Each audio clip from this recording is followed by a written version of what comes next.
kalau sudah kembali nggak mungkin akan muncul asbabun nuzul ayat ini. Irji'i baliyo siro kabeh, kembalilah kau jiwa yang tenang kepada Tuhanmu. Berarti perintah ini turun karena posisi ruh itu bilal hak. Cara ruh itu masih belum lepas keakuan diri, makanya nafsu.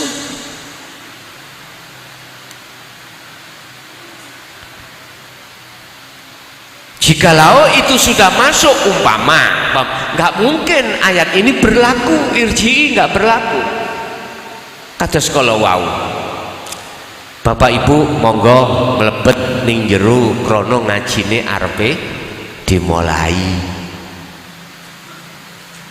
Jenengan wis ana jero, apa mungkin panitia mlebu? Apa mungkin? Lah wis ana jero kok. Sudah ada di dalam, ya gak mungkin akan ada perintah masuk ke dalam. Sama, berhubung ruh itu masih dalam keadaan kotor, maka ada perintah untuk kembali. Radiyatan mardiyah, irji'i ila rabbiki radiyatan mardiyah. Jadi kau harus lepaskan keakuanmu dengan ridho dan diridani Allah. Lepaskan. Jadi suruh manakala belum mau melepaskan keakuan diri, maka tidak akan pernah dia itu bisa masuk di dalam perintah Allah tadi. Apa? Kembali. Berhubung ruh ini sudah mau melepaskan diri atas keakuannya, maka disebut ar-ruhu bil haq. Kebenarannya itu sudah jelas. Akhirnya Allah dawuh fadkhuli fi ibadi wadkhuli jannati. Berarti ruh itu sudah lepas diri dari keakuan hamba, maka akan muncul keakuan Allah. Fadkhuli fi ibadi, maka ruh digolongkan oleh Allah dalam golongan hamba yang masuk di dalam surganya. Bahasane jenengan itu sudah sampai di musyahadah. Titik. Berarti intinya perbedaannya adalah bila hak berarti ruh yang masih belum melepaskan keakuan diri sebagai makhluk. Mekaten nggih. Masih ada?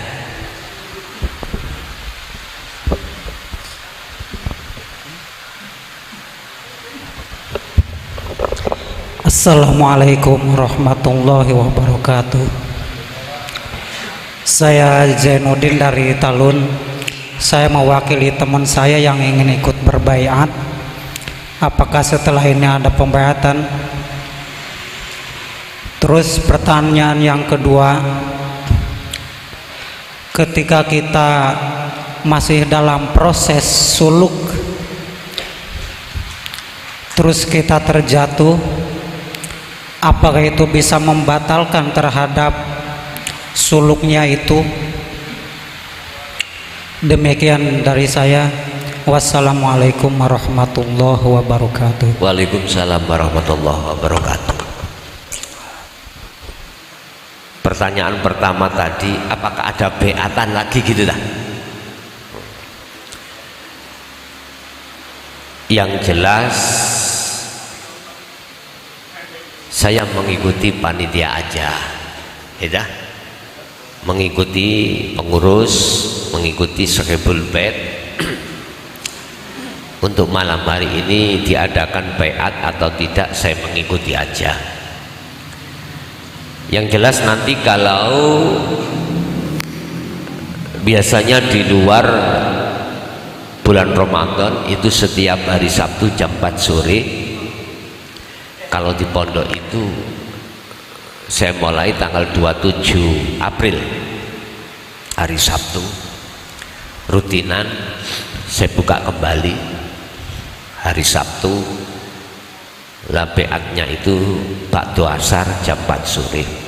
Kalau terkait beat pada malam hari ini, saya ikut panitia aja, diadakan atau tidak, sistemnya bagaimana, saya ikut aja. Untuk yang kedua, pertanyaan perkara yang membatalkan suluk. Kita sudah tahu dan dijelaskan apa kewajiban kita setelah baiat. Ada 3 poin yang harus perhatikan. Pertama adalah kita harus kholwat dalam 24 jam, baik di tempat ramai maupun di tempat sepi. Yang kedua, kita bertoharoh, bersuci dari jasmaniah, dari 3 perkara yang kemarin sudah kami jelaskan, yaitu puasa, menjaga satu makanan, dan yang ketiga adalah menjaga hadas kecil dan besar. Terus poin yang ketiga, mensinkronkan di antara 2 hukum jasmani dan rohani. Lah, andai kata itu dilanggar, apakah secara otomatis membatalkan daripada baiatan kita atau kesuluhan kita sehingga kita wajib mengulangi lagi? Ngeten Pak, sampan poso Ramadan awan-awan kok ngelanggar aturan. Katakanlah sampai dahar tapi jenengan betul-betul gak sengaja nek mangan, artinya lupa jenengan nek poso, ngoten niku batal mboten? Mboten nggih? Sama halnya dengan gitu, gak jauh berbeda kok Pak.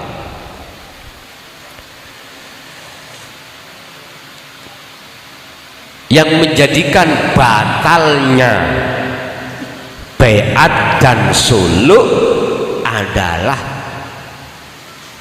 ketika saat hatimu dengan sengaja keluar dari iman selain Allah pun, titik.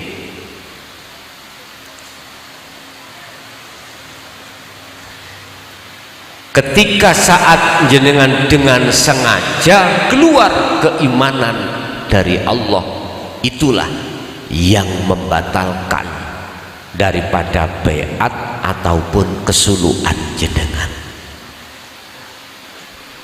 Berarti saya lalai kalau semua Allah itu mboten batal nggih, mboten. Karena di situ Anda tidak ada unsur dengan sengaja atas kelalaian tersebut. Sesungguhnya ketika saat Anda sudah ada di kapal Nabi Nuh, nggak kepingin Anda itu keluar dari iman selain Allah. Artinya nggak ingin sampai itu sebetulnya lalai dari Allah. Aku yakin siapapun Anda seperti itu. Tetapi di situ memang ada istilah proses dari fana ke kamil, maka Allah jatuhkan Anda dalam kelalaian. Tapi jatuhnya lalai itu aku yakin tidak Anda sengaja, mboten napa-napa. Nggih. Ada lagi? Cek tis nuwun sewu Pak Yai, jeng tanglet mengenai yang telah jenengan sampaikan tadi, tidak hanya bertauhid tapi juga harus paham dan mengamalkan dengan apa yang dimaksud tauhid. Mengamalkan dengan apa yang dimaksud tauhid ini, ya kulo nanya pandangan jenengan atau sistemnya jenengan dari awal orang awam sampai menuju hakikat memahami tauhid ini bagaimana? Kemudian saya tambahi lagi pertanyaan lagi soal nanya opini ini Ki. Tadi masih membahas tentang kapalnya Nabi Nuh, dan kulo mengutip beberapa dawuh Kiai, salah satunya Mbah Maimun Zubair, yang kedua Habib Lutfi bin Yahya, yang mengatakan bahwa dzurriyyah Rasul itu bisa dibagaikan kapal yang bisa menyelamatkan umat-umat Kanjeng Nabi Muhammad. Lah pertanyaan kula, menurut panjenengan dawuh-dawuh ngoten sesuai dengan panjenengan atau sesuai napa mboten? Mboten mawon. Ternuwun. Terkait wa amilus sholihah, pengamalan dari satu ilmu atau ajaran dinut tauhid itu gambarannya adalah hanya satu dasarnya, itu pola dasarnya cuma satu. Apa? Wa may yakfur bit-taghut, barang siapa yang tinggalkan togut. Togut itu iman selain Allah. Contoh, kita makan pisang, di situ yang terjadi ada rasa manis, ada nilainya plus adalah bisa mengenyangkan dan lain sebagainya. Terus kita punya iman, rasa manis itu milik daripada pisang, sedangkan pisang itu makhluk. Ini yang kumaksud togut. Wa may yakfur bit-taghut, barang siapa tinggalkan iman pada selain Allah, maka wa yu'min billah, iman Anda nanti jatuhnya hanya pada Allah. Loh kok bisa? Berawal berangkat dari kalimat tauhid 87 ayatnya suratnya Al-Anbiya. Maksud la ilaha illa anta, tidak ada Tuhan yang kusembah kecuali engkau. Anta berarti kan di depan jenengan, dekat. Anta itu dekat daripada la ilaha illa huwa. Huwa dia berarti jauh. Lewat dinut tauhid inilah mengajarkan supaya Anda merasa bahwasanya Allah itu dekat.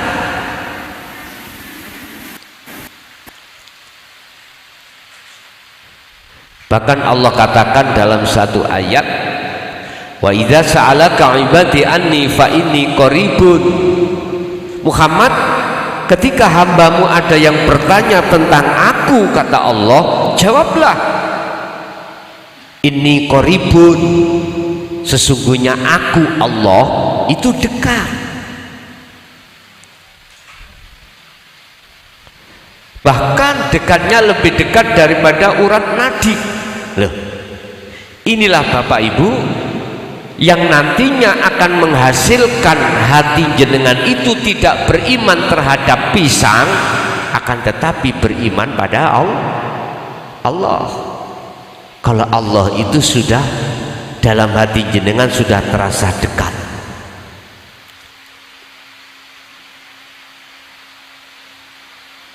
Nah, pengamalan yang seperti itu akan menjadikan dirimu semakin lama terhadap Allah semakin takarub, semakin dekat dan bertemu. Barang siapa yang berjalan ke arah barat, semakin lama arah timur yang kau tinggalkan. Artinya siapapun hati Anda semakin merasa dekat Allah dalam dirimu, maka selain Allah akan terasa jauh di dalam dirimu. Itu yang mesti. Nah, inilah cara pengamalannya. Intinya, tolong laksanakanlah zikir sirul asrar di setiap napasmu. Inilah pengamalannya. Intinya jenengan yakfur bitaghut wa yu'min billah, menjauh iman ini dari selain Allah, lalu mendekat iman ini hanya pada Allah. Ini maksudnya pengamalan. Terus yang kedua terkait makalah-makalah yang mengatakan, mengkisahkan dzurriyyah Rasulullah, sing asli dzurriyyah ya, bukan sing KW ya, sing asli.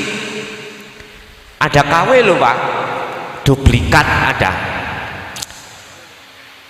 Yang asli dzurriyyah Rasulullah sebetulnya mudah jenengan untuk mencari. Beliau itu tidak akan tampak dan menampakkan diri kalau dirinya itu dzurriyyah Rasul. Mboten ngaku-ngaku.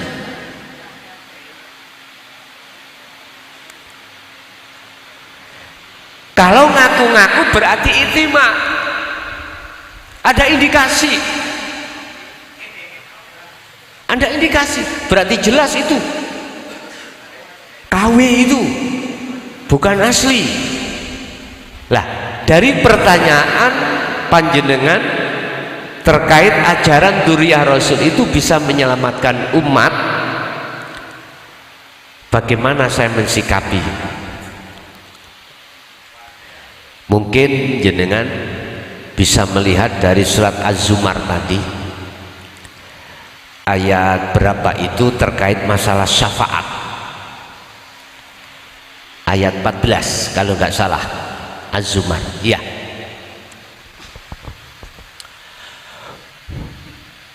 Kulillahi syafa'ah jami'an, katakan Muhammad,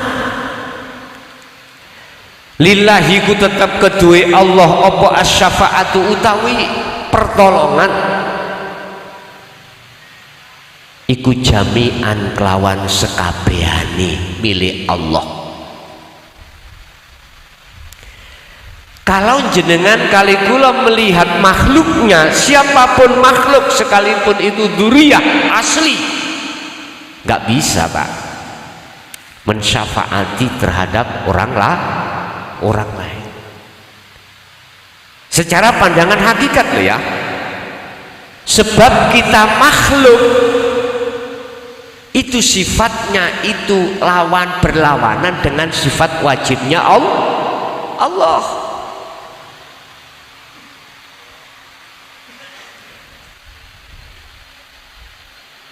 Bahkan Rasulullah sendiri diperintahkan Allah untuk mengatakan tentang syafaat. Kul, katakan Muhammad, lillahi syafa'atu jami'an, tentang masalah pertolongan itu hanya milik Allah segala-galanya, semuanya milik Allah. Cuman saja biar imbang pandangan syariat dan hakikat, Allah mengizini meletakkan syafaat terhadap beliau untuk umat. Tapi ketahuilah, bukan perkaranya syafaat itu milik Rasulullah, bukan, itu milik Allah. Cuman dititipkan terhadap beliau untuk panjenengan kaligula sebagai umat yang mengikuti beliau. Umat yang bagaimana yang dapat syafaatnya? Allah lewat Muhammad. Kul in kuntum tuhibbunallaha fattabi'uni yuhibbukumullah. Nah ini Ali Imran 31. Katakan Muhammad, siapapun umatmu jikalau ingin cintanya diterima Allah dan dijadikan sebagai kekasihnya yang pada akhirnya akan mendapatkan syafaat, suruh mengikuti dirimu, ajaranmu.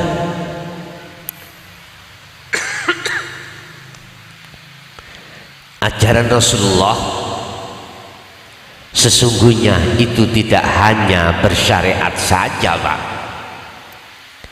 Kita umat itu kebanyakan hanya mengikuti syariatnya saja, hakikatnya, ruhaniyahnya kita sebagai umat mayoritas tidak mau ambil itu. Tentang masalah kekasih Allah, hubungannya ruhaniyah, Pak, bukan jasmani. In kuntum tuhibbunallaha, apabila kau ingin cintamu diterima oleh Allah, fattabi'uni, kata Rasul, ikuti aku, ikut ono aku, kata Rasul. Di situ ada syarat yang disembunyikan. Apa syarat yang disembunyikan? Apabila kau betul-betul mengikuti aku, kata Rasul, yuhibbukumullah, maka Allah akan menerima cintamu.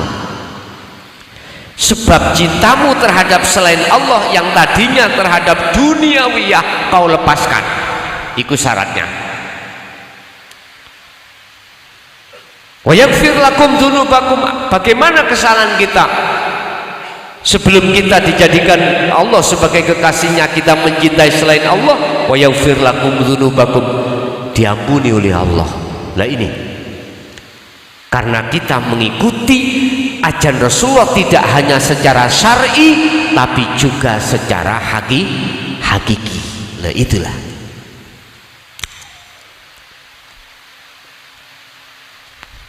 Kembali kepada kapal tadi. Memang dzurriyyah Rasulullah Muhammad ibnu Abdillah itu diteruskan oleh tabi'ina sholihin, entah unsur dari mana, apakah unsur dari sayyid ataukah unsur dari nasab, terserah. Tapi yang jelas ciri yang paling mendasar adalah laqad kana lakum fi rasulillahi uswatun, boten kakean cocot. Tahu boten kakean cocot, selalu memberikan uswah, contoh. Jadi gak menyuruh orang lain berbuat, terlebih dulu beliau mencontohkan terlebih dahulu. Gak menyuruh orang untuk bersedekah terhadap lembaga-lembaga yang berdiri di atas agama Allah, tapi dia sendiri langsung memberikan contoh. Iku wong gak kakean cocot. Ngoten.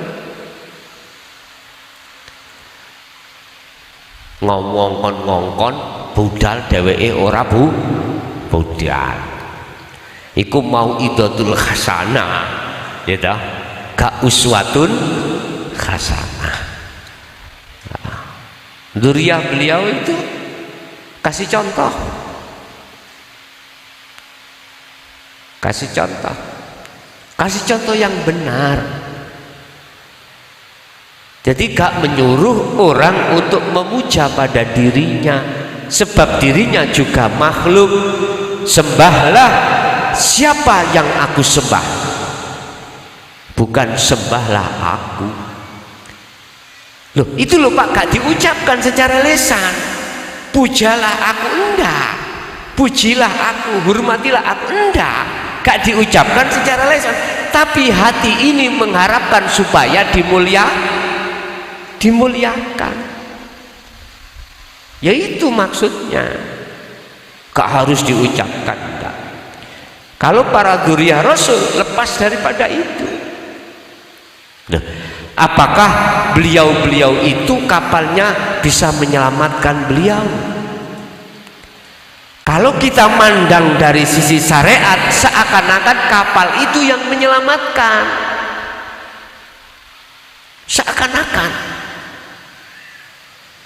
Seakan-akan yang memberi syafaat kita adalah kanjeng Nabi. Seakan-akan. Kita cari aslinya aja lah. Aslinya siapa yang menyelamatkan? Ya Allah. Wa malahum min nasirin.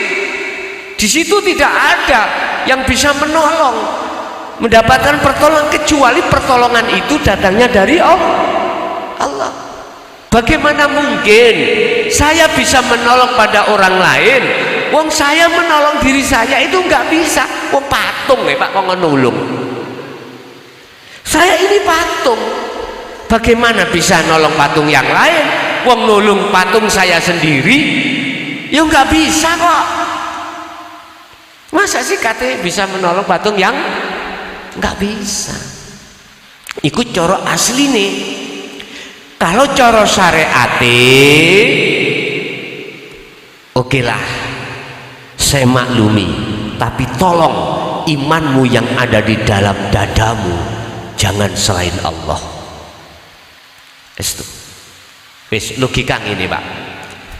Ada tukang dengan kuli mengerjakan bangunan ini. Ada pertanyaan, siapa yo sing bangun iki yo?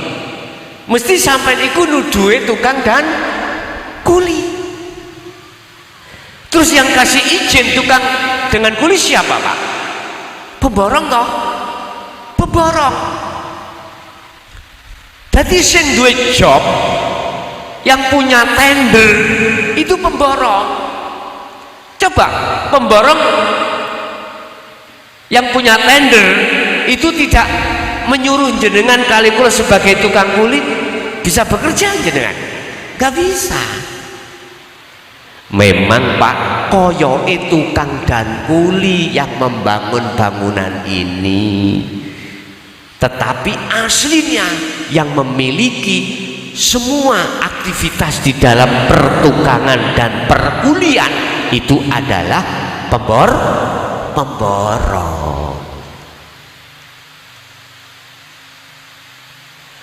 Jadi tergantung kita melihat dari kacamata mana. Kalau kacamata makhluk, memang seakan-akan makhluk itu yang bisa memberikan syafaat. Tapi kalau kita melihat kacamata Allah, maka inilah Pak yang baginda Ibrahim mengatakan, sesungguhnya saya ini bukan termasuk golongan yang masih menyekutukan Allah. Wa ma ana minal musyrikin. Nah di sini berarti mana wilayah yang tidak menyekutukan Allah? Ahad. Artinya iman kita harus jatuhnya di ihsan. Jangan di iman aja, harus di ihsan. Iman yang benar. Apa iman yang benar? Iman yang sudah tidak ada lagi kecuali ahad itu. La ibsarun wa mubsarun wa basarun. Yang menghadap, nama yang menghadap si Salik sudah tidak ada. Pekerjaannya yang menghadap, melihat, basar sudah tidak ada. Terus yang dihadap Allah, katakanlah Khalik, sudah tidak ada. Nama-nama itu sudah tidak ada. Oleh sebab itu janganlah kau sembah namaku, sifatku, zatku, tapi sembahlah aku. Maksudnya jenengan ini harus duduk di ahad. Kul, katakan Muhammad, jelaskan Muhammad, huwa utawi hidup iku Allah, untuk umat Islam utawi jenenge Allah iku ahadun, statusnya tunggal esa. Udah dudukkan esa di dalam hati umat itu bagaimana? Itu tadi jenengan harus nafi isbat, memfanakan seluruh iman selain Allah, kemudian menetapkan iman hanya pada Allah. Jadi Pak, yang kedua tadi tergantung kita melihat dari sisi mana. Kalau kita melihat dari sisi syariat, memang seakan-akan kapal yang dibawa oleh dzurriyyah beliau, ahli bait beliau, itu bisa menyelamatkan kita. Tapi kalau kita melihat dari pandangan hakikat, bukan semua yang menyelamatkan hanyalah Allah. Nggih. Masih ada?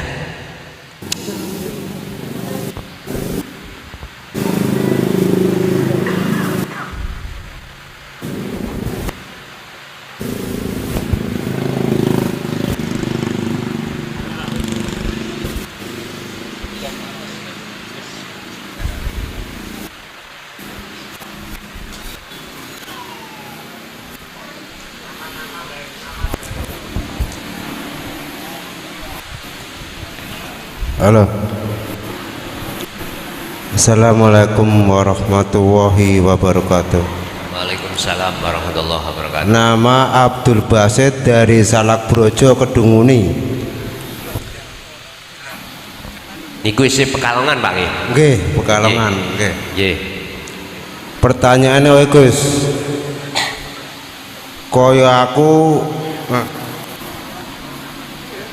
Kaya aku pancen biyen sebelum mengenal Gus, yo sembayange tang ting tung. Lah nek setelah mengenal Gus, yo padha bae ngono ke. Lah selanjutnya aku kan mengamalkan Cirul Asrol enggak setiap hari, setiap aku kerja. Tapi kok pihak keluarga kok ono sing menentang Gus. Menentang ki wong kowe sembayange ya ora tau, jarang kok mlebu nang hakikat kok kowe Gus. Lah apa aku ki kudu meningkatkan syariate apa kepriye, mohon kritik dan sarannya Gus. Sekian, wassalamualaikum warahmatullahi wabarakatuh. Waalaikumsalam warahmatullahi wabarakatuh. Kita harus mengenal terlebih dulu apa sih syariat, thariqat, hakikat makrifat itu bagaimana. Sesuai dengan perintah Allah dalam surah Al-Baqarah 208 ayatnya, wahai orang-orang yang beriman, masuklah kamu di dalam agama Islam dengan sempurna. Ya ayyuhalladzina amanu dkhulu fis-silmi kafah. Sebab jikalau Islammu sudah sempurna, maka wala tattabi'u khutuwatis syaitan innahu lakum aduwwum mubin. Kalau Islammu nanti sempurna, nanti kau akan bisa untuk menghindari alias tidak akan mengikuti ajaan nafsumu.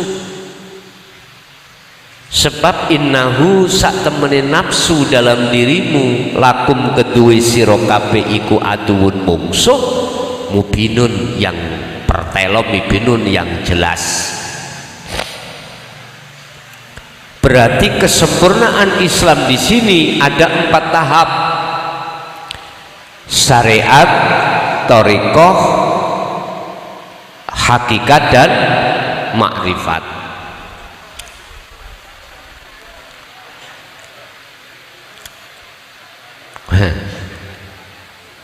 Hujan to, Pak? Nggih, nggih, mboten napa-napa. Sing ngongkon ya sapa? Nggih. Bon. Apa sih syariat itu? Banyak kalangan yang mengatakan itu kulit. Itulah ilmu.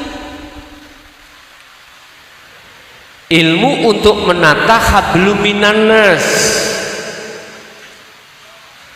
untuk menata umat Islam ini bisa apa? Amar ma'ruf nahi mungkar. Contoh, amar ma'ruf, kita menjalankan perintah Allah. Contoh sholat, itu ada ilmunya Pak. Ini berkenaan dengan jasmani dulu. Disebut ilmu syariah adalah ilmu yang menata amaliyah, menata ibadah-ibadah yang berkenaan dengan jasmani. Orang sholat kalau tidak dibimbing dengan ilmu terlebih dulu, ya ngawur namanya. Bahasa syariat ya gak sah sholatnya. Ditata, wayang berdiri kau harus membaca Fatihah, contoh. Niatnya juga. Berhubung kita tidak berilmu, membaca yang lain Pak, entah membaca Pancasila, ya. Wong tidak berilmu kan gak tahu Pak. Wudhu pun kalau tidak berilmu, ya tidak sah miturut kacamata syariat. Nah, inilah yang disebut syariat. Ilmu-ilmu yang mendidik dan mendasari tentang amaliyah, ibadatul jawareh, ibadah secara dohiriyah. Makanya tadi saya katakan hablum minan nas ada di sini. Itulah syariat. Lah, thariqah, jalan, adalah nama sebuah aktivitas, baik di dalam ibadah yang murni atau tidak murni. Itu jalan. Innallaha huwa rabbi wa rabbukum fa'buduh hadza siratum mustaqim. Dikatakan jalan yang lurus, mustaqim. Ketika ruhaniyahmu itu menempatkan fa'buduh di tengah-tengah ibadah jawareh tadi, ibadah secara dohiriyah.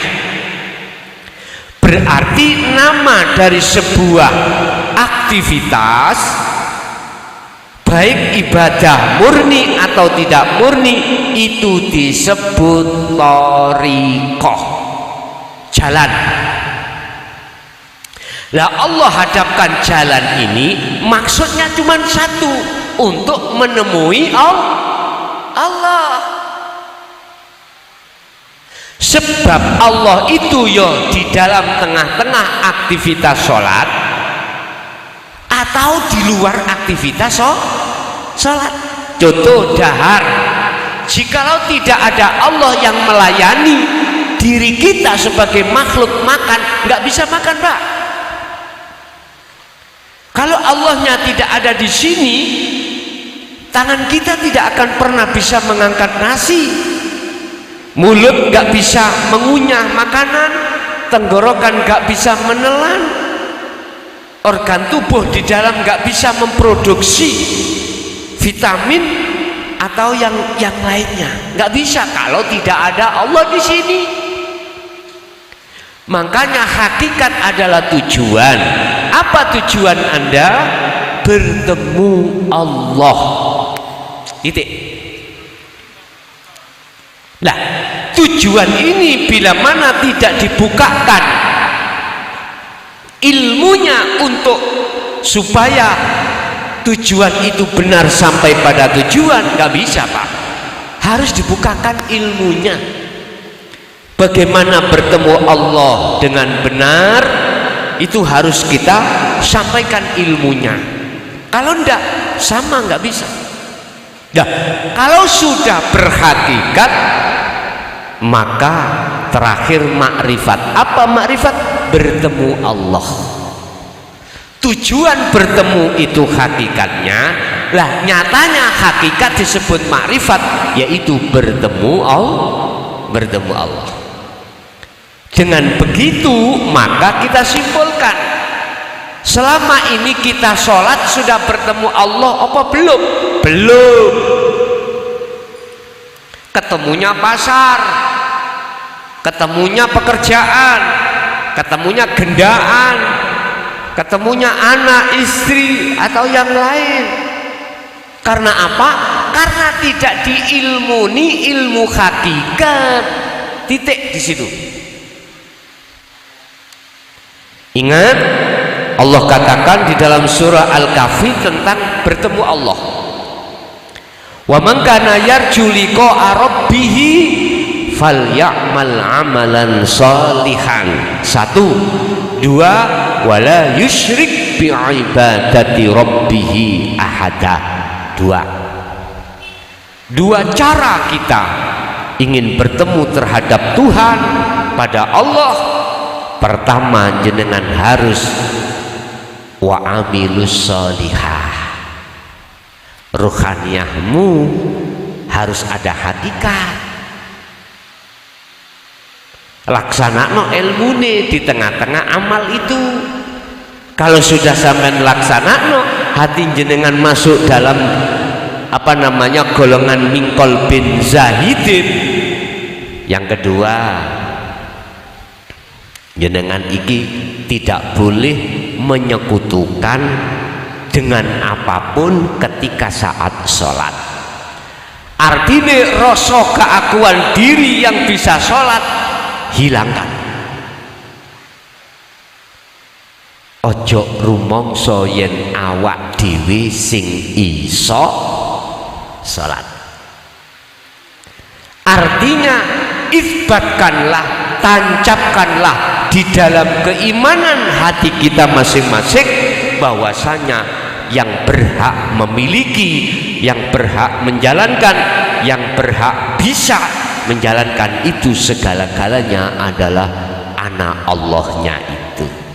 Pun itu bertemu, tapi resikonya itu tadi, gendeng apa enggak gendeng, khos apa khawasul khawas. Tapi justru hatimu akan menjadi hati yang khosyin, hati yang qad aflaha. Sungguh beruntung, damai sampean. Bapak Ibu, jadi kita kembali kepada pertanyaan tadi. Apa memang pertanyaannya lali kula? Pertama mang loh. Keluarga kok menentang Gus? Oh iya, menentang. Soalnya syariatnya tipis loh. Nggih. Lebu akeh. Kita tidak terasa kalau kita sudah bersyariat dan bertorikoh, Pak. Saya tidak mengatakan torikoh secara jumhur di luar, bukan. Jenengan sholat itu sudah bertorikoh. Sekarang torikohnya itu muktabaroh apa enggak? Sambung pada Allah apa enggak? Nek sambung hati sampeyan ketika sholat, ini wajah tu wajiyah, inilah torikoh yang sirotol mustaqim. Secara hakikat, walaupun jenengan bertorikoh secara umum yang kita sebut muktabaroh, ya, sampai pada Rasulullah gitu toh. Muktabaroh itu sanate ilmu, sanate keguruane, sanate kenasapane sampai Rasulullah. Tapi nek jenengan waktu sholat iku kok yo sambunge nanggone makhluk, berarti jenengan belum bertorikoh. Jelas yang muktabaroh.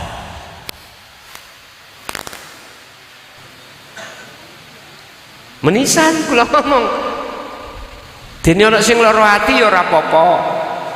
Kalau aku lho gak niat nggawe lara ati kok. Lara ati lah atimu dhewe ya.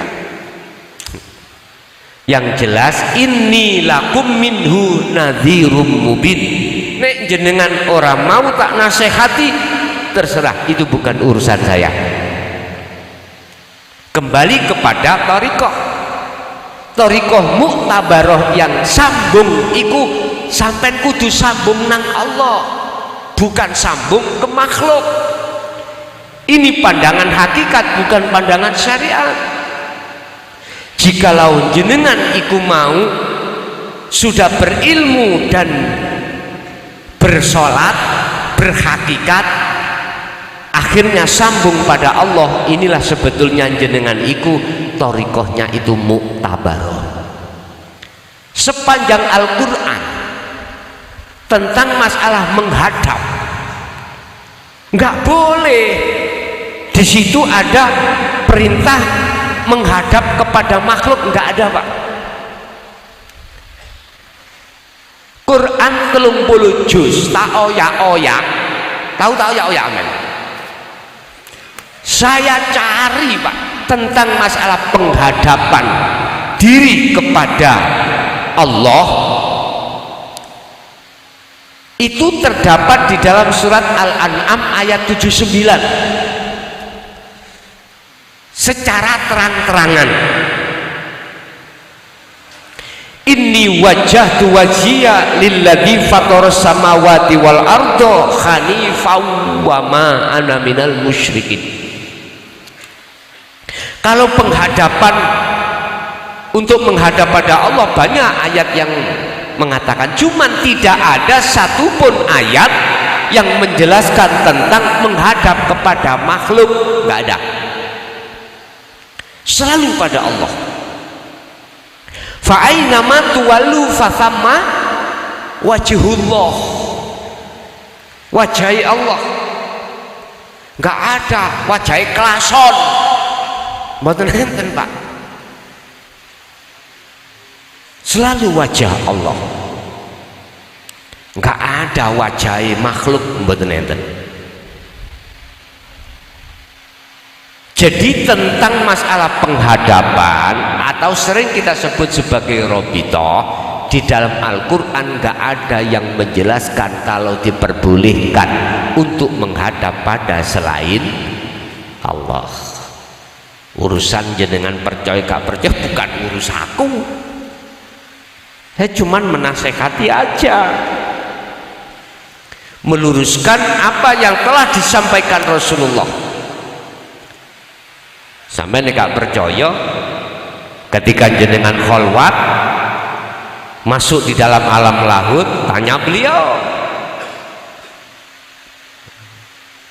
Wis gak usah didawak-dawakno dalil, ya iku langsung sampai tanya kebenarannya ada di mana.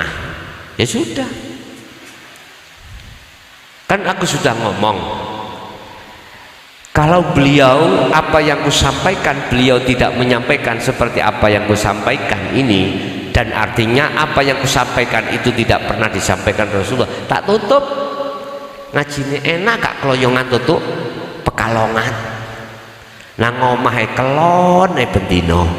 Nah itu ya. Nah, semata-mata semua ini terjadi karena Allah ingin menyelamatkan ruhaniyah kita, Pak, dari nafsu dalam diri kita masing-masing yang selalu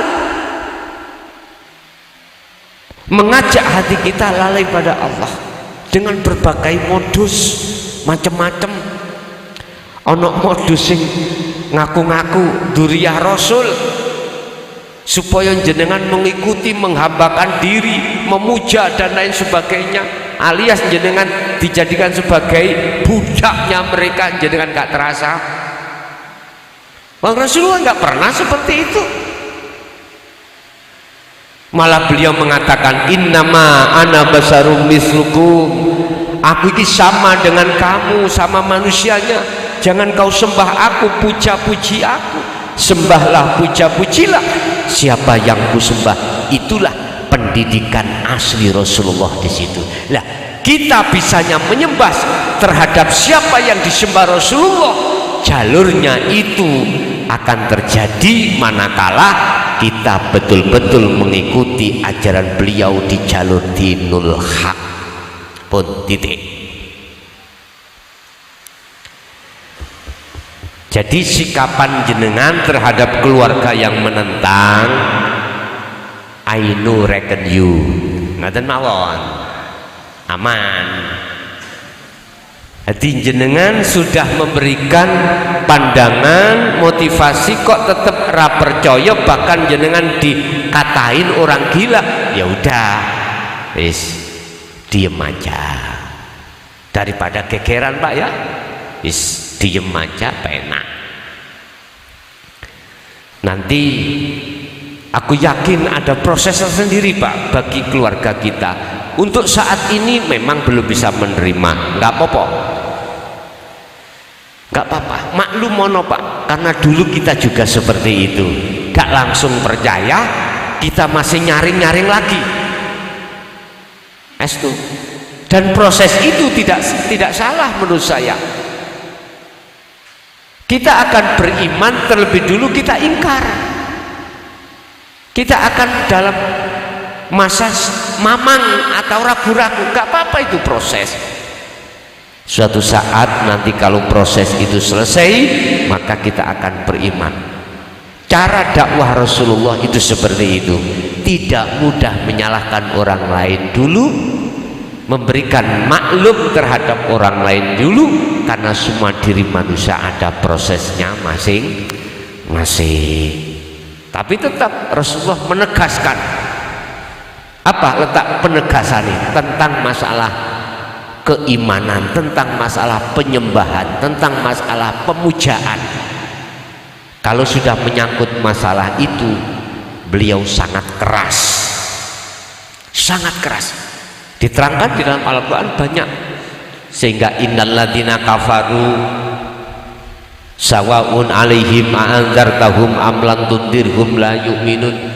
Bahasanya keras dengan bahasa sesungguhnya orang-orang yang ingkar loh ini. Jadi itu penegasan tentang keimanan yang murni, biar gak ada perserikatan, biar tidak ada penyekutuan terhadap Allah dengan yang lain. Itu yang pertama. Terus yang kedua, pertama dok nih, setunggal dok. Jadi kita bersikap I know reckon you. Masih ada, monggo.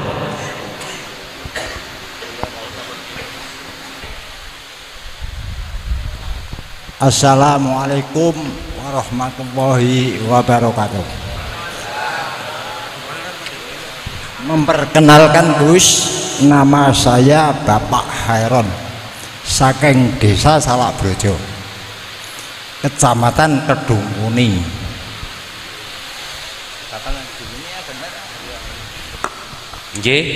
Ingkang kula pertanyake bab dzikir Gus. Bab dzikir agak dikeraskan Pak. Dzikir niku kan wonten la ilaha illallah, la ilaha illahuwa, la ilaha illa anta. Terus akhirnya la ilaha illa ana. Yang saya tanyakan, kalau tidak pakai la ilaha illallah, la ilaha illa huwa atau la ilaha illa anta, cukup pakai la ilaha illa ana, tafakur. Cukup kula ngangge tafakur kok sampai ke ana. Niku miturut nyuwun penjelasanipun saking panjenengan.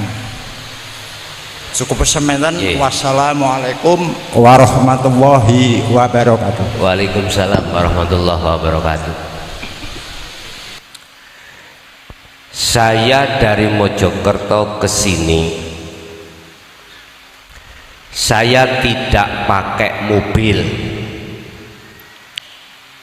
lewat jalan tol atau jalan umum, tidak pakai. Saya dari Mojokerto ke sini tidak pakai kapal laut. Bolehkah saya memakai pesawat? Boleh ya wes. Tapi kan ada syaratnya, gitu. numpang pesawat itu ada syaratnya, dan syarat itu mungkin tidak sama dengan syarat ketika saya ke sini numpak mobil. Saya harus boarding pass, check in, ya. Terus saya harus wis berbagai opo dioperasi lah, ngoten nggih.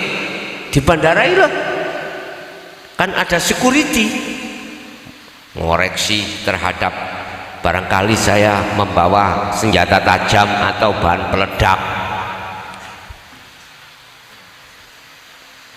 Dinetral no sungguh. Bawa silet boleh betul enggak? Enggak boleh. Miturut undang-undang loh nggih. Undang-undang. Yang sesungguhnya enggak boleh. Tentang bawaan ini, bobotnya, beratnya juga terbatas. Iya. Siapapun boleh, pokoknya memenuhi syarat. Boleh jenengan iku lewat tafakur sampai ke anak, memenuhi syarat. Memenuhi apa? Pemenuhan syaratnya ilmu, amal, istiqomah, ilmu memahami tentang bagaimana diperbolehkan dan tidak diperbolehkan muncul anak, di wilayah mana kita nggak boleh muncul anak, dan di wilayah mana diperbolehkan muncul anak Allah. Mungkin bisa dilihat dalam surat Anbiya ayat 29, apa sebab gak boleh mengucapkan anak. Di situ dijelaskan intinya kalau sudah nafi isbat rapopo.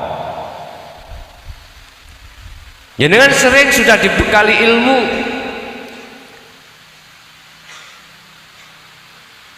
lalu jenengan diperintahkan untuk mengamalkan dengan modal sirul asror, sudah tafakurlah terjadi, maka boleh sampai lewat tafakur dalam rangka penafian, pemfanaan diri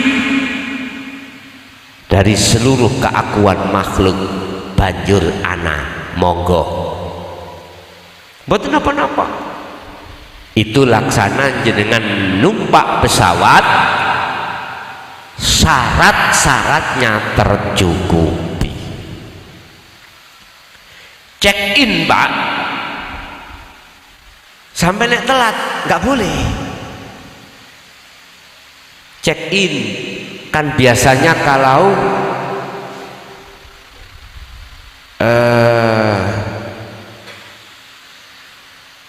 sesama negara itu apa? Gak luar negeri, mboten senes bisa. Mojokerto nanggone Semarang iku jenenge apa? Perjalanan apa? Domestik lah. Domestik. Di situ kan 1 jam sebelum keberangkatan pesawat, 1 jam yang disebut check in itu harus sudah masuk. Kalau tidak sampai telat mungkin diblokir, nggak boleh. Loh, itu syarat harus kita penuhi. Intinya siapapun panjenengan boleh numpak pesawat dengan catatan persyaratannya mencukupi. Anda bertafakur untuk menuju ke anak akad tanpa lewat la ilaha illallah huwa anta, monggo rapopo. Apa persyaratannya? Jenengan wis paham fungsi daripada zikir sirul asrar langsung. Sebab di situ kan ada 2 tuh Pak, ada 2 antara hamba dengan Gusti. ya disebut syu'aul basyirah.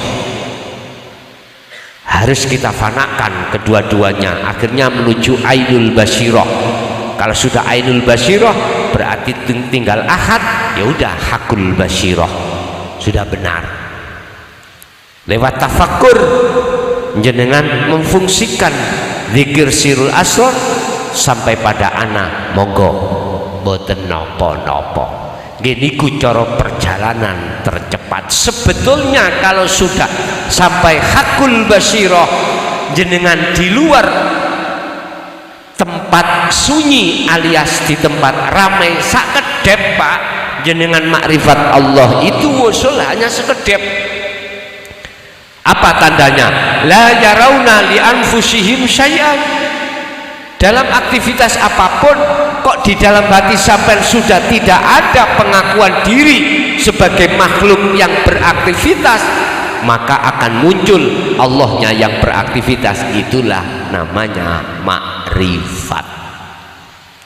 Sakedep toh urusan durasi lamanya sak detik, rong detik, sak menit, rong menit, urusannya Allah. Itu wilayah Allah. Karpe kita kan yang lama lah gitu loh. Tapi karpe Allah, andai kata tidak seperti itu hak Allah. Kita hanya diperintahkan Allah untuk mengasah terus zikir tersebut. Urusan durasi lama dan tidaknya di musyahadah itu urusan Allah sendiri. Di khas dan khawasul khawas itu pun itu kita nggak bisa milih Pak. Itu Allah sendiri yang mendudukkan kita di situ. Wis dadi godhong yang jatuh di sungai, kemudian sungai ini iku alir mengalirnya ke utara, si godhong ikutilah terus ke utara. Jangan pernah melawan arus. Nggak bisa sebetulnya Pak. Daun itu melawan arus nggak bisa. Oleh karena ada nafsu dalam diri kita, iso oseng suwe, iso oseng cepat, iso oseng bledes, tambah beban ning ati sampean. Cukup jenengan jalankan tafakur atau fungsikan sirul asrar, urusan kapan dan kapannya, lama dan tidaknya. Untuk bermakrifat pada Allah itu urusan Allah sendiri. Enak gak beban. Nggih. Ada lagi? Ampun Bu. Menawi mangke ingkang nderek badhe baiat, acarane mangke setelah pengaosan iki mangke monggo merapat ngajeng ke depan nggih. Nggih. Berarti langsung. Nggih ngaten nggih Bu. Nggih. Nggih. Nggih. Lah sebelum baiat kita tutup dulu dengan doa ya. Apa yang telah Allah berikan pada kesempatan malam hari ini, apa yang Allah kasihkan pada malam hari ini terkait ilmu, mudah-mudahan menjadikan satu buah ilmu yang bermanfaat. Apa yang di dalam diri kita itu ada doa kepada Allah, maka disitulah estu menjadi nilai ibadah yang diterima oleh Allah Subhanahu wa ta'ala. Lahumul Fatihah.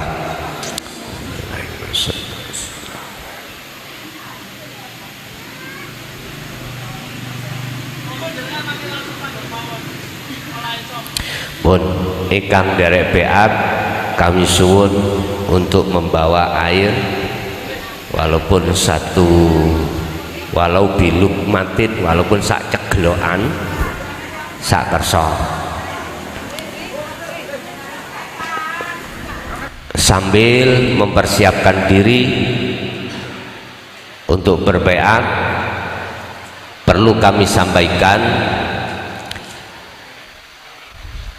terkait yang ada di rumah yang sedang ikut live, manakala belum pernah mengikuti baiat bisa untuk mengikuti dari rumah. Persiapkan dulu air segelas di rumah, nanti harus sampai ketahui ketika saat penyambungan talinya ruh pada Allah lewat hakikat syahadat, ketika jasad sampean mengucapkan asyhadu, iku maksudnya hati sampean harus punya ada rasa, ada iman kepada siapa? Illallah, pada hidup yang menguasai kita, pada hidup antara saya dengan jenengan, itulah sesungguhnya yang membaiat kita. Hidup dan Allah itulah yang menyambungkan talinya ruh padanya. Itu yang pertama. Untuk yang kedua, sebelum baiat ini kita laksanakan, jenengan kalau belum siap jangan ikut dulu. Artinya apa? Kalau kita sudah masuk di dalam Bahrut Tauhid, ajaran ini, jenengan kedah berupaya untuk lebih-lebih yang berbaiat, belajar melepaskan cinta pada selain Allah yang sudah kadung kita cintai. Setelah itu berupaya untuk belajar mencintai Allah, hidup yang menguasai yang kita cintai. Contoh, kita bercinta pada istri, pada suami, gambar suami dan istri, anak, harta benda jangan masuk, cukup di jasmani aja. Ruhaniyah jenengan harus berhubungan dengan hidup yang menguasai anak, istri, harta benda. Sangat dipahami ya? Dengan cara bagaimana saya untuk melepaskan cinta selain Allah dan menjadikan Allah sebagai kekasihku, dengan cara nanti saya jelaskan waktu zikir itu bagaimana kita untuk melaksanakan kholwat, itu cara untuk melepaskan cinta itu. Pun paham ya? Pun monggo kita mulai.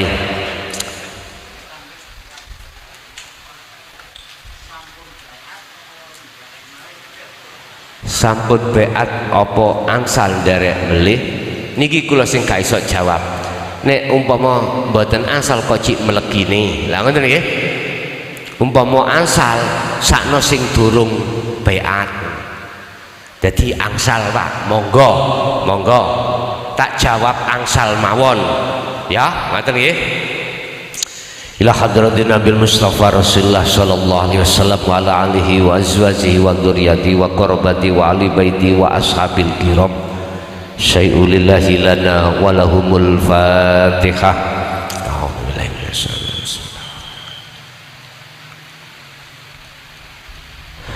Wa ila jamil anbiya wal mursalin wal awliya wa syuhada wa salihin wa tabi'ina tabi'ina salihina ila yaumiddin, khususan jami'i masyayikhi ila muntahum lahumul Fatihah.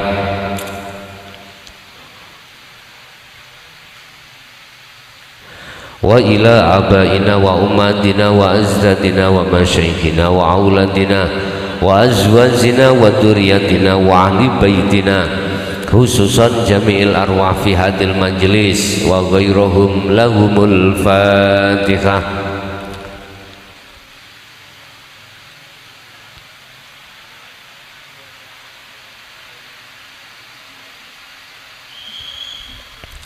Bon monggo derekake kula.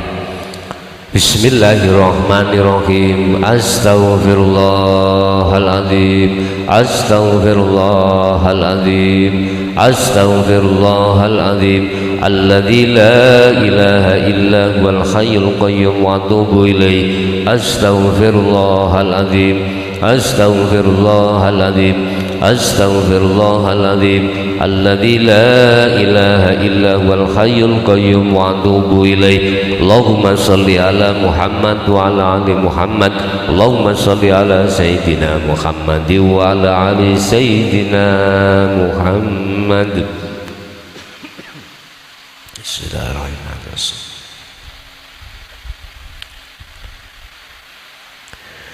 Asyhadu an la ilaha illallah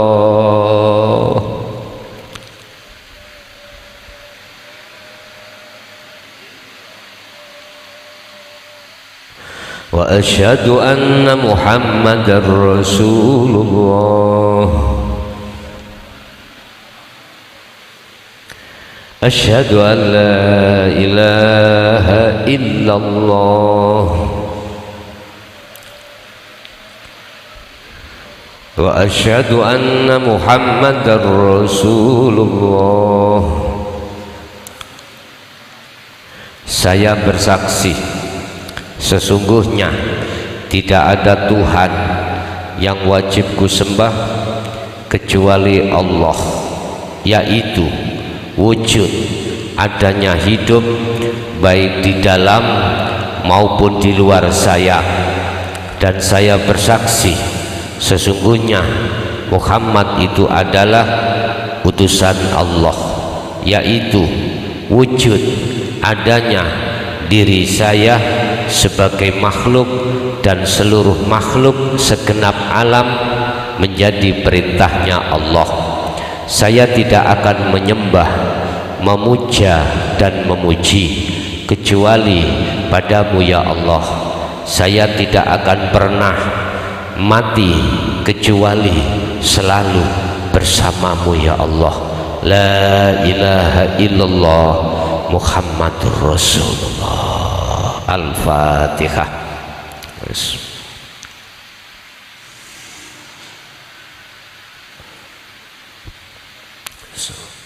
Enggak, tuyani sampai nunjuk. Tuyo sampean sampai nunjuk piyambak.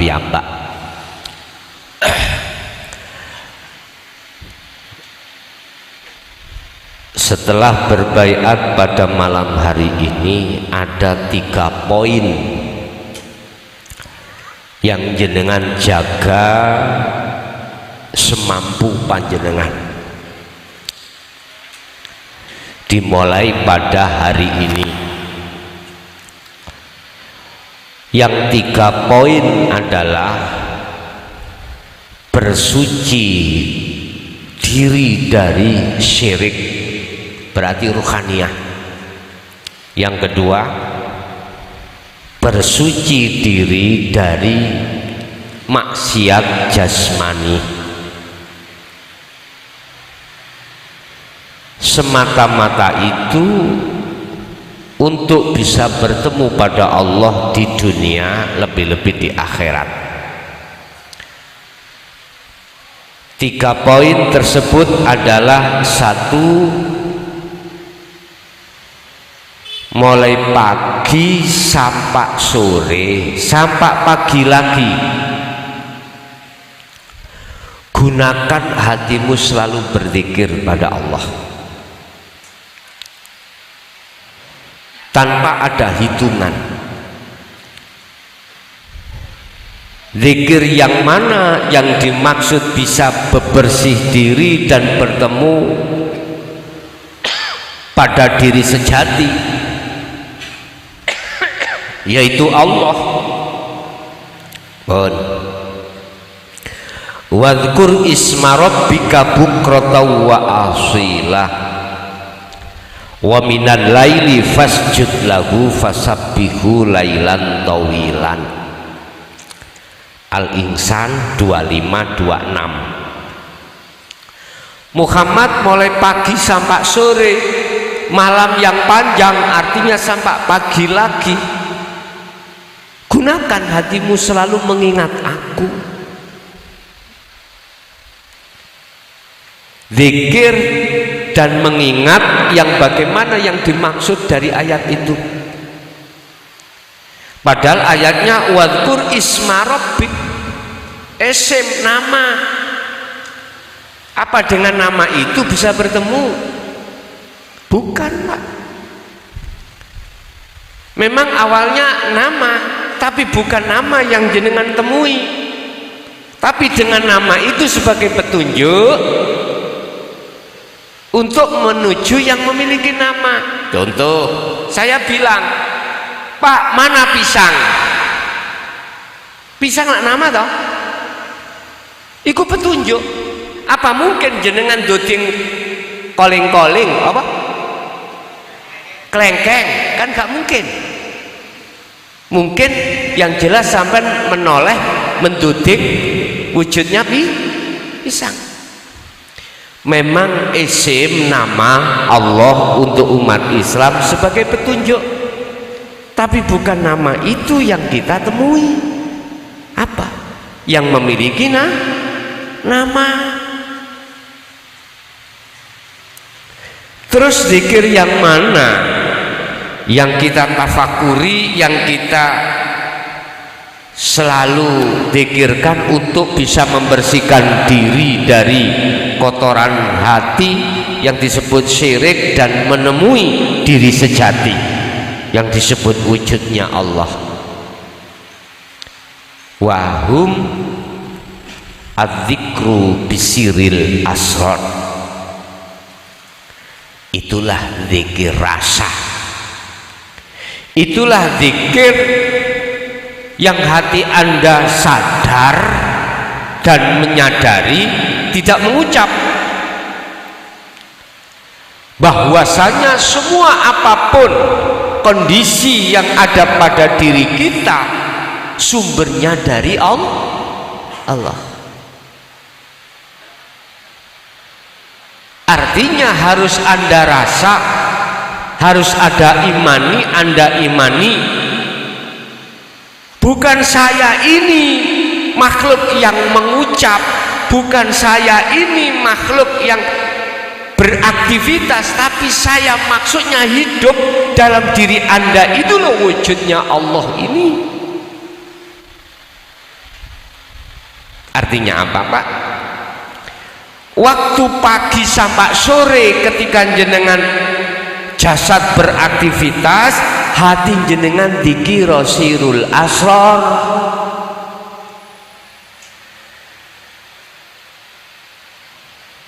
Prakteknya hatimu harus merasakan, mengimankan yang berperan cuman Allah.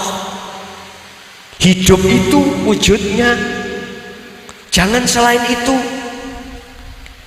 Bila mana mudahnya hatimu muncul dzikir sirul asrar tadi, dengan didorong dzikir sir, ngucap ning atimu isma rabbik, Allah, monggo. Tapi ingat, nama itu sebagai petunjuk aja, bukan nama itu yang Anda temui. Tapi hidup jati diri itu yang Anda temui. Tondone kalau bertemu, hatimu sudah tidak merasa ada dirimu makhluk, yang ada dirimu, diri aku Allah, hidup itu. Sangat dipahami ya? Siapa yang hatinya sudah duduk di wilayah itu, Pak? Tondo yang kedua, tatmainnul qulub, hati jenengan ini akan damai, anteng, walaupun gak nyekel fulus. Besok ditagih orang, sekarang gak memegang fulus, jenengan la khaufun alaihim walahum yahzanun, gak ono rasa khawatir, rasa gelisah, apalagi takut dilok ni wong, boten. Karena kabeh iku wis disetting Gusti. Nah, wa may yattaqillaha yaj'al lahu makhrajan. Kalau hatimu duduk di situ, Allah yo gak bodoh, Allah yo gak meneng. pasti aweh dalan, kasih jalan Anda selesaikan masalah itu. Cuman kebanyakan manusia tidak percaya. Ya udah, karena imannya belum fokus hakul basyirah. Yes. Wa minal laili, malamnya Pak, jasad sampean sudah istirahat, nggak kerja, malam Muhammad malam pun juga lakukan. Ya ayyuhalladzina amanu dzkurullaha qiyaman wa qu'udan wa 'ala junubihim. Jenengan gak iso ambek duduk krana dengkeken lara. Omane sing sepuh-sepuh niku nek gak sendenan ngono wis 5 menit wis. Dengan berbaring sambil tidur, berzikirlah jenengan sambil bertidur. Mboten napa-napa, biar bablas turu pisan. Oh, mboten napa-napa. Carane ya napa? Bagaimana caranya? Cukup jenengan masuk di dalam nafas Anda, buktikan dan temui hidup yang meliputi nafas itu wujudnya Allah. Otomatis dengan sirul asrar. Tapi tak peringatkan, biasanya kalau kita khalwat seperti ini, kebanyakan itu ditarik Allah, dimasukkan ning alam mukasyafah, alam di mana Anda ditemui, dipedukkan, ditemukan malaikat, alam malakut, ditemukan terhadap wajah-wajah yang ada di alam Jabarut. Ini mohon maaf, apakah itu alam barzah, apakah itu alam neraka, apakah itu jin, apakah iblis, ataukah para arwah-arwah yang belum Allah terima karena kebutaan mereka, ataukah sampai dimasukkan satu alam lahut di mana ditemukan para nabi dan rasul dan para kekasih Allah. Itu yang memperjalankan itu Allah, bukan Anda sendiri bisa berjalan. Enggak, Allah yang memperjalankan. Pesan saya satu, itu belum sampai, belum dikatakan wusul. Walaupun Anda ketemu malaikat, ketemu para kekasih Allah, belum wusul. Walaupun berbagai cahaya yang datang, belum wusul. Itu masih ada di alam mukasyafah. Walaupun Anda dimasukkan alam lauhil mahfud, melihat semua takdir yang akan terjadi, belum wusul. Karena semua itu masih tergolong makhluk. Makanya kami sebut sebagai makom mukasyafah, makom penuh dengan karomah. Ini masih makhluk. Surga ada di situ, masih makhluk. Lah tujuan sampean khalwat adalah bertemu Allah. Solo sampean iku bertemu Allah wusul.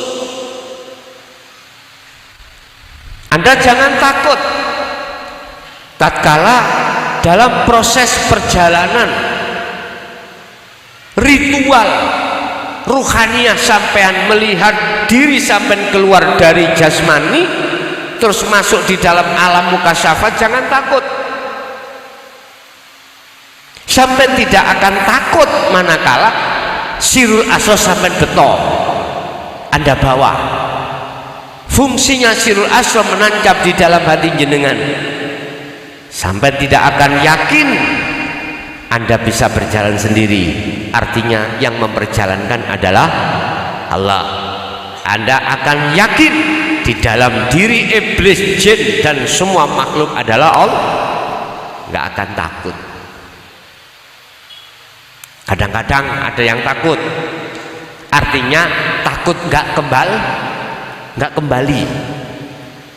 Ada yang seperti itu karena pertimbangan anak masih kecil, nanti saya kembali apa enggak ya, ketakutan. Ingat Pak, apapun bentuknya, kalau hati jenengan sudah yakin yang memperjalankan itu Allah bukan selain Allah, jikalau Anda tidak kembali alias is dead, itulah yang disebut fi sabilillah. Mengapa harus takut? Anda tidak akan pernah kembali lagi ke jasad Anda manakala sudah waktunya. Berbahagia Anda, mending wis gak mikir mangan lah, gak mikir apa ya, wis gak mikir bojo, wis gak mikir apa lah, wis bebas sampean. Anda tidak akan pernah ada di situ terus alias tidak kembali manakala jatah Anda belum selesai, mesti dikembalikan lagi. Gak usah takut, jangan ragu. Nek sampean sik ragu, gak usah kholwat dhisik. Wis gak usah kholwat dhisik, kholwato secara umum. Kholwato waktu kerja, waktu jasmani repot. Wis nanti kholwat secara khusus nanti kalau sudah sampean iku mang gak mamang. Nek wis gak mamang langsung ngebleng suwengi. Monggo. Dan atau gini aja Pak, lakukanlah kholwat secara khusus tatkala jenengan mau tidur. Rasakan dalam diri sampean hidup itu wujudnya Allah, tiadakan kewujudan diri Anda. Wis langsung dilemo. Nguni kadang-kadang ya gak tangi Pak. Mbak Yui par kula niki sik 40 dina nih turu gak tangi, akhirnya gitu kubur alias mati. Wal nek ngoten wis kula wedi turu, ya gak usah turu melek terus. Turu wis wedi wis ngeten Pak. Nek ati sampean yakin dengan seyakin-yakinnya apapun yang terjadi pada diri Anda itu dari Allah, maka nggak ada sedikit pun ketakutan dalam diri Anda. Aku yakin seperti itu. Pun itu yang pertama. Yang kedua, secara jasmani kita pernah bermaksiat Pak. Sekecil dan sebesar apapun, gak usah bohong. Kita jasmani pernah Pak maksiat Pak. Nah disitulah nanti biar sebelum kita kembali meninggalkan dunia itu, kesalahan maksiat itu sudah terampuni oleh Allah Subhanahu wa Ta'ala. Caranya bagaimana? Ruhaniyah tadi harus kita lakukan. Nafi isbat, menghilangkan iman selain Allah dan menetapkan iman semuanya karena Allah. Secara jasmani, tolong jenengan kali kula niki mesti punya hari kelahiran alias weton. Tolong setiap ketemu ton jenengan iki berpuasalah suatu hari. Niatnya sampean adalah tobat pada Allah dan sampean takarub mendekat pada Allah. Cuman jatuhnya puasa pas hari weton jenengan. Sama caranya, kaifiahnya dengan Ramadan sama. Buka sahurnya juga sama. Cuman kalau bisa jenengan tinggalkan makanan yang berunsur hewan. Tinggalkan. Dalam waktu 1 hari 1 malam tadi. Tergantung weton sampean apa yaitu. Tapi bila mana weton sampean jatuh pada yaumut tasrek, hari tasrek yang tidak boleh berpuasa seperti Ramadan ya, seperti hari raya kemarin nggak boleh 1 Syawal jangan puasa. Nek jatuhnya di sasi Ramadan ya udah sampai niat puasa Ramadan aja, niatnya nanti weton ngikut sendiri. Kalau nggak tahu weton saya delok ning Google Ning Google sampean tingali secara kelahiran sampai niku tanggal piro, ketemu nanti wetone apa. Lho iku dulu lho Pak ngawur, nulisnya Pak Guri ngawur, dinomno. Oh nek pancen kaya ngono, siji-sijine dalan supaya weton sampean pas, sampean tancapno ning ati sampean yakine ana dina apa, ya pasaran apa. Pun iku mawon. Yes. Yang kedua, tolong makanan dan minuman sejak sekarang, mulai sekarang yang diharamkan jangan pernah melebu. Jangan pernah kita makan, kita minum. Wis, hati-hati saja. Yang sudah ya sudah. Biar biasanya tiap hari kalau nggak mangan babi gak enak. Ya. Gak mangan asu gak enak. Wis, mulai hari ini sudahi semuanya itu. Terus selalu yang ketiga, di dalam poin yang pertama, kalau bisa jagalah hadas kecil dan besar. Artinya bila kau mengandung hadas kecil dan besar, kalau sudah ada kesempatan untuk bersuci diri, monggo ndang wudu, monggo ndang junub. Poin yang terakhir, sinkronkanlah antara hukum jasmani dan rohani. Sebab kita manusia ada jasmani, ada rohani, Pak. Berlaku hukum jasmani, hukum syariat, berlaku hukum rohani, hukum hakikat. Sinkronkan. Artinya apa? Ketika saat kita masih ada di dunia bersosialisasi, jasmani butuh makan, Pak, kita kerja. Mana hukum-hukum yang dilakukan oleh jasmani bisanya sinkron dengan rohani? Jenengan tolong lepaskan keakuan diri sebagai makhluk yang melakukan, tetapkan keakuan Allah dalam diri jenengan yang melakukan. Inilah syariat jadi hakikat supaya bisa makrifat. Inilah maksud Rasulullah dalam salah satu hadis, sallu kama ra'aitumuni usolli. Jenengan nek takok syariat Rasul iku syariat sing ya apa? Kama sholaita ala sayyidina Ibrahim millata Ibrahim hanifah. Sampai nek takok syariat Nabi Muhammad, yaiku syariat yang bernuansa hakikat. Dengan begitu maka bisa makrifat datang Allah dalam setiap saat dan waktu. Berarti secara dohir koyoke kita yang melakukan, tapi secara batin hati jenengan kudu ngakoni, ngakokno yang berlaku, yang melakukan hanyalah Allah.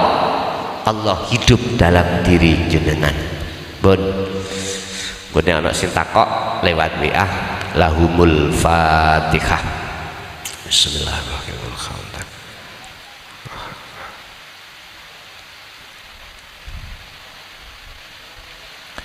Akhirul kalam, assalamualaikum warahmatullahi wabarakatuh.